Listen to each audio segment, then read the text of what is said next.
première augmentation de ce mois de janvier, la hausse de la taxe sur la valeur ajoutée. Les taux de 7 et 19,6 passent respectivement à 10 et 20, et ce afin de financer une partie du crédit d'impôt compétitivité pour les entreprises. Par cette augmentation de prélèvement sur la consommation, l'État espère récupérer près de 140 milliards d'euros. Une hausse de la TVA qui a déjà fait de nombreux remous chez les artisans qui ont largement manifesté leur mécontentement.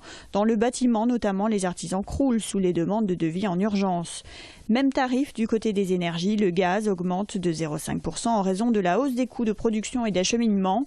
Avec une nouveauté cette année, la taxe intérieure sur la consommation de gaz naturel. Elle entrera en vigueur en avril 2014 et devrait coûter 1,41 € du mégawattheure. L'électricité augmente, elle, de 2,3% en janvier. De son côté, le prix du fioul est en hausse de 2,73 centimes d'euros par litre. Augmentation traditionnelle du prix du paquet de cigarettes de 20 centimes d'euros. Un paquet de Marlboro vaut aujourd'hui 7 €.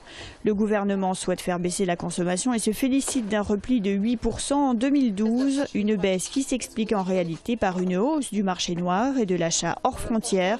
En l'occurrence, la Cour européenne de justice a obligé la France à revoir ses quotas d'importation de cigarettes achetées à l'étranger. Désormais, il est possible d'en acheter le double, soit 10 cartouches par personne.